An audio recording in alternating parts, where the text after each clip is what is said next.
আসসালামু আলাইকুম, ওয়েলকাম করছি রিয়াসাদ আজিম। ভিন্ন ধর্ম মতদর্শী যারা শুনছেন সবার প্রতি আন্তরিক কৃতজ্ঞতা। আপনারা যারা আপনাদের কাপড়কে ঝকঝকে তকতকে পরিষ্কার রাখতে চান, ইউজ করতে পারেন অরিক্স ক্রিস্টাল ওয়াশ। আলোচনা করতে চাই বাংলাদেশ এবং ভারতের যে চলমান টেনশন, ক্রিকেট কেন্দ্রিক রাজনৈতিক টেনশন, বিশ্বকাপ কেন্দ্রিক টেনশন। এই টেনশনটা এমন একটা পর্যায়ে চলে গেছে যেখান থেকে এই মুহূর্তে বের হওয়ার কোনো পথ নেই। বাংলাদেশ আইসিসিকে জানিয়ে দিয়েছে ওয়ার্ল্ড কাপে তারা খেলবে, কিন্তু সেই খেলা ভারতের মাটিতে খেলবে না। মুস্তাফিজকে বাদ দেওয়ার পর যে ঘটনা ঘটেছে, গত প্রায় 2 সপ্তাহ ধরে সেই টেনশন বেড়েছে।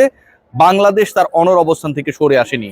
ডিগনিটির প্রশ্নে, আত্মমর্যাদার প্রশ্নে, সম্মানের প্রশ্নে একজন ক্রিকেটারকে যেভাবে অপমান করা হয়েছে, সেটা পুরো জাতিকে অপমানিত করার একটা প্রয়াস চালানো হয়েছে।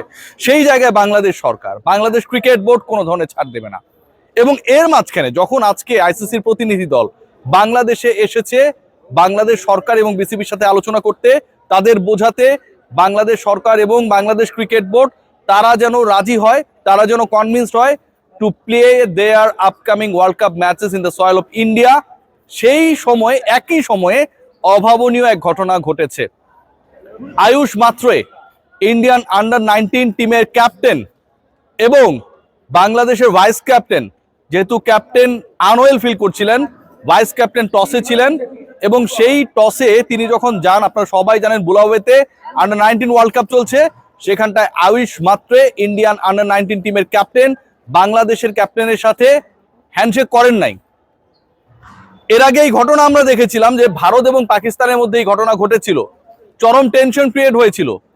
ভারত পাকিস্তান এশিয়া কাপে যখন হ্যান্ডশেক করলো না, এর জবাবে পাকিস্তান ক্রিকেট বোর্ডের প্রেসিডেন্ট মহসিন নাকভি, চেয়ারম্যান মহসিন নাকভি, তিনি সেই ট্রফিটা নিয়েই চলে যান।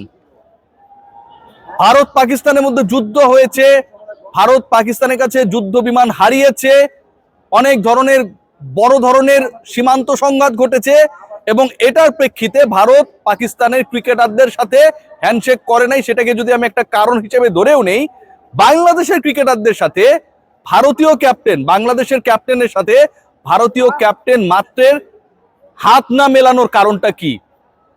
বাংলাদেশ কি সন্ত্রাসী রাষ্ট্র? বাংলাদেশ কি ভারতে আক্রমণ চালিয়েছে? বাংলাদেশ কি অতর্কিত আক্রমণে ভারতীয়দের ক্ষতি করেছে? বাংলাদেশ কি এমন কোন স্টেপ নিয়েছে যেখানটায় ভারতীয় ক্রিকেটাররা অপমানিত বোধ করেছেন, যেটা ভারতীয় ক্রিকেট বোর্ড মুস্তাফিজের ক্ষেত্রে নিয়েছে? কোনোটাই হয় নাই।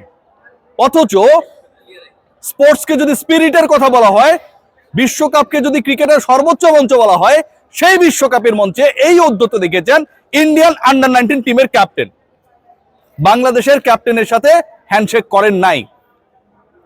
পাকিস্তানের সাথে ইন্ডিয়ার যে সম্পর্ক, তারা ঠিক এটাকে টুইট করছে বাংলাদেশের সাথে ভারতের সম্পর্কের রসায়নটা যেন সেরকমই, বাংলাদেশের সাথে ভারতের সম্পর্কের বিকিরণটা যেন সেরকমই, যেটা চরম বিষাক্ত। সেই বাষ্প, সেই বিষাক্ত বিকিরণ ছড়িয়ে দেওয়ার ক্ষেত্রে ইন্ডিয়ান ক্রিকেট বোর্ড, সরকার, তাদের দল, ম্যানেজমেন্ট আজকে কফিনে শেষ পেরেক ঠুকে দিয়েছে। সবকিছুই যখন আপনি ইজিয়ার হওয়ার চেষ্টা করবেন, চিন্তা করবেন মাইল্ড মডারেট থ্রেট রয়েছে ইন্ডিয়া, তারপরও বাংলাদেশ ধরেন রিকনসিডার করার চেষ্টা করতে পারে যে ঠিক আছে 3 ম্যাচ শ্রীলঙ্কা একটা গিয়ে আমি ইন্ডিয়ায় খেলার চেষ্টা করতে পারি, সেই চিন্তাটা যখন আপনি করবেন, আপনার সামনে সবার আগে এক্সাম্পল আসবে যে এই বিশ্বকাপে বাংলাদেশ যাবে, তার আগে আইসিসির ইভেন্ট আরেকটা বিশ্বকাপ চলছে, সেই বিশ্বকাপে ইন্ডিয়ানদের এই ঔদ্ধত্য, সেই বিশ্বকাপে ইন্ডিয়ান ক্যাপ্টেনের এই ঔদ্ধত্য, অপরিপক্ক আচরণ, যেখানটায় বাংলাদেশের ক্যাপ্টেনের সাথে হাত মেলালে তার জাত চলে যাবে। আপনি এটাকে সাপোর্ট করেন? কোনোভাবেই না। এবং এই ঘটনা ঘটানোর পর বাংলাদেশের মিনিমাম যে চান্স ইন্ডিয়ার মাটি থেকে বিশ্বকাপ খেলার, সেটাও বাকি রইল না। আজকে যে ঘটনা ঘটেছে, ICC should have taken a proper action regarding this. অবশ্যই এটার ব্যাপারে একটা প্রপার অ্যাকশন নিতে হবে। আইসিসির ইভেন্টে যদি এই ঘটনা ঘটে, এশিয়ান ক্রিকেট কাউন্সিলের অনেক বড় সংস্থা আইসিসি, এবং আইসিসি যদি এটার প্রতিবাদ না করে, সেই আইসিসি বাংলাদেশকে সিকিউর ওয়েতে বিশ্বকাপে মঞ্চে, বিশ্বকাপের মাঠে ম্যানেজ করতে পারবে? সম্ভব? এটা কোনোভাবেই সম্ভব না। আজকে যে জঘন্য ঘটনা ঘটেছে, এই ঘটনার রিফ্লেকশনে একটা জিনিসই বোঝা যায়, আমাদের প্রতি তাদের ঘৃণাটা কত, বাংলাদেশি ক্রিকেটারদেরকে তারা কতটা ছোট চোখে দেখে। বাংলাদেশ একটা স্বাধীন রাষ্ট্র, তাদেরকে পাকিস্তানের সাথে মেলায়। বাংলাদেশকে তারা মনে করে অনেকটা সেরকম যারা তাদের উপর আক্রমণকারী। এই যে হিন্দুত্ববাদী এক্সট্রিমিজম, কোনো ধর্মকে আমি আঘাত করব না, প্রত্যেকেই তার ধর্ম পালন করবে, প্রত্যেকের অধিকার রয়েছে তার ধর্ম পালন করার। বাংলাদেশে হিন্দুরা বসবাস করে না? তারা কি বাংলাদেশের নাগরিক না? তারা কি বাংলাদেশকে ধারণ করে না? ইন্ডিয়ায় মুসলমানেরা থাকে না? তারা কি তাদের দেশকে, ভারতকে ধারণ করে না? অবশ্যই করে। কিন্তু এই যে এক্সট্রিমিজম, সেটা মুসলিম কেন্দ্রিক হোক, হিন্দু কেন্দ্রিক হোক, এই জিনিসটা খারাপ। এবং সেই এক্সট্রিমিজমটা আজকে ওয়ার্ল্ড কাপের মঞ্চে ইন্ডিয়ান ক্যাপ্টেন দেখিয়ে দিয়েছে। পুরা ক্রিকেটকে, বাংলাদেশ ভারতকে, স্পোর্টসের স্পিরিটকে আজকে তারা বিভক্ত করে দিয়েছে। এটার উত্তরটা কি? আইসিসি আপনারা শিওর থাকেন যে এই ব্যাপারে কোনো প্রপার অ্যাকশনে যাবে না। এবং বাংলাদেশকে এই মুহূর্তে যে অ্যাকশনে যাওয়া উচিত, এটা আমি মনে করি, আমার গাট ফিলিং বলে সেটা হওয়া উচিত অনেকটা পিসিবি চেয়ারম্যান মহসিন নাকভির মতো করে। মাথা নত করার কোনো সুযোগ নেই, তার সাথে হাত মেলায়নি, তার সাথে ট্রফি নিতে চায়নি, তার ক্রিকেটারদের সাথে করমর্দন করেনি ইন্ডিয়ানরা। তিনি ট্রফি নিয়ে চলে গেছেন, লকারের মধ্যে রেখে চাবিটা পকেটে নিয়ে তিনি পাকিস্তানে চলে গেছেন। বলেছিলেন ট্রফি নিতে হলে তার কাছ থেকে নিতে হবে। ভারতীয় ক্রিকেট বোর্ড আইসিসির মিটিং এ গিয়ে মহসিন নাকভির কাছ থেকে ট্রফি নিয়েছিল। বাংলাদেশকেও সেরকম একটা এক্সাম্পল সেট করতে হবে। স্পোর্টসে যে এক্সাম্পলটা ইন্ডিয়া আইপিএল দিয়ে শুরু করেছে, সেই ঘটনাটা শেষ পর্যন্ত একটা বিশ্বকাপ পর্যন্ত তারা টেনে নিল। আন্ডার-19 ওয়ার্ল্ড কাপ, যে ওয়ার্ল্ড কাপের one of the champions Bangladesh একটা সময় ছিল 2019 সালে, সেই চ্যাম্পিয়ন দলের সাথে আজকে যে উদ্যোক্ত শো করা হয়েছে, এটা আয়ুষ মাত্র একার ডিসিশন না, তার একার গাটস না, তার একার সিদ্ধান্ত না। এই সিদ্ধান্ত বা এই ডিসিশন উপর থেকে এসেছে।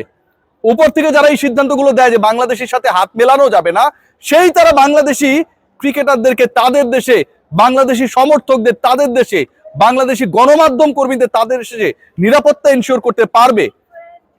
আমরা কি ইউটোপিয়ান জগতে বসবাস করি? আমরা কি এটা বুঝি না? ডেফিনেটলি বুঝি। সো আজকে যে মিটিংটা হচ্ছে, আমার কাছে মনে হয় বাংলাদেশ ক্রিকেট বোর্ডের জন্য is going to be a very easier decision to take. কি কারণে? কারণ যখন মিটিং হচ্ছে, যখন মিটিং বসেছে, ঠিক একই টাইমে আরেকটা আইসিসি ইভেন্টে, আরেকটা বিশ্বকাপে, যে বিশ্বকাপে খেলতে যাওয়া না যাওয়া নেই বাংলাদেশের সাথে মিটিং, বাংলাদেশি ক্যাপ্টেনের সাথে ইন্ডিয়ান ক্যাপ্টেন হাত মেলায় নেয়। বাংলাদেশের সেই জায়গাটা ক্রিয়েট হয়েছে। আজকের এই মিটিং এ আইসিসি প্রতিনিধিদের সামনে যে রিপোর্টগুলো এসেছে, যে ঘটনা ঘটেছে, সেটাকে উপস্থাপন করার এবং সেই উপস্থাপনার পক্ষে যুক্তি তুলে ধরার বাংলাদেশ ক্রিকেট ডেলিগেশন একটা দারুণ সুযোগ এসেছে।